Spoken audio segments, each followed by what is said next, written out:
and welcome to this week's episode of Noreen's Garden. Today I want to talk to you about seed banking.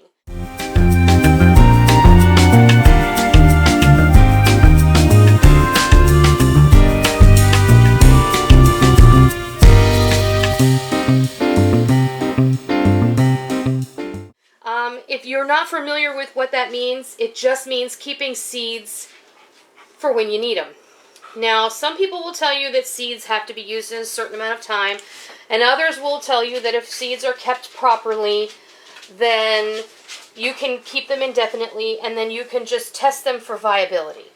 Well, I'm going to tell you that I kind of prescribe to that second school of thought. I want to talk today about having seeds on hand, why you should have seeds on hand, and the benefits of doing so. We should have a seed vault, because should anything happen and we don't have access to seeds, then we're going to need access to seeds. And the way we do that is we create our own seed supply.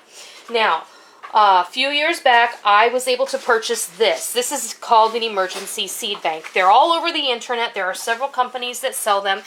Some are more elaborate than others. I happened to get a really good deal on this. These two containers I think I got for $50. And this comes in an ammo can.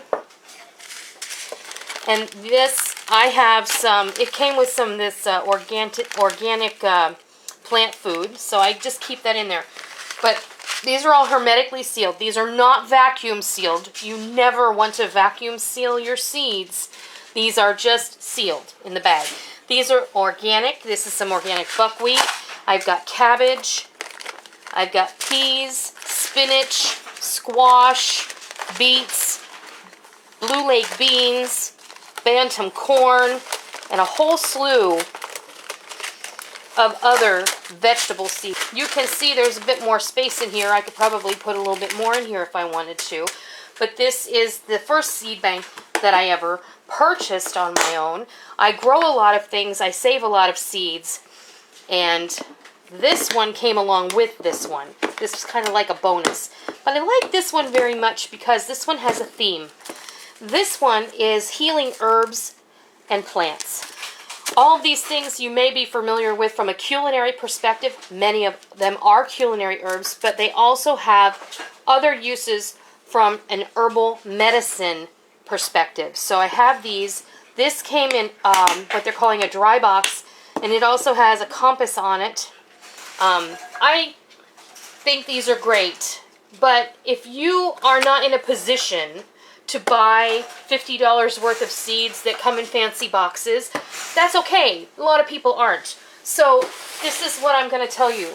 This time of year is the best time of year to buy seeds, because a lot of places like Family Dollar, right now if you go to Family Dollar, you'll be able to find lots of seeds for anywhere from a penny to 5 cents a packet. These I bought last year, and I did a video on them, but I bought, I think it was over 300 packets of seeds, and they ranged in variety from beans. There was cucumbers and squash and yellow beans and green beans and beets and cauliflower and radishes and cabbage. I bought some sunflower seeds. There were tomato seeds and pumpkin seeds, and so much of a wide variety that I just bought them. I put them in this cardboard box, and again, I stick them in the top of my closet in my bedroom, because I like to keep them on the top shelf in a cool, dry place, and I know that the inside of my house is going to be cool, and I know that it's going to be dry, knock wood. As long as we have power. That's right.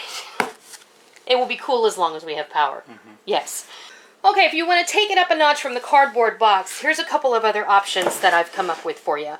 I found one of these plastic shoe boxes that I wasn't using, and I actually found it to be very helpful, because I have a lot of my seeds that were in a cardboard box separate from this box that I've now been able to put in here.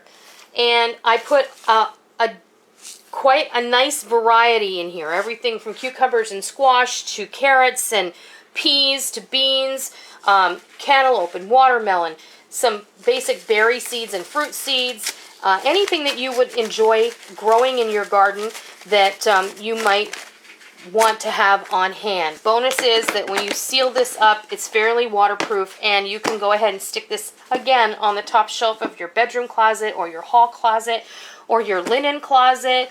You can even put this under your bed, but if you live in a low-lying area and you're worried that you might flood, then I would not store your seeds anywhere near the floor. Another option is, if you don't have a shoebox, you might have a number 10 can or an old coffee can. And look at how many seeds I was able to stuff in this can. There's over 200 packets of seeds in this can. And I can put something on the side to let me know that this is, in fact, a seed bank. And I can, again, stick this on the top of my shelf and just let me know in the back of my mind that I have them. So I am of the mindset that seeds will last indefinitely if they are taken care of properly. And Rick just happened to mention something that I thought was really important for you to know as well, if you don't already know this.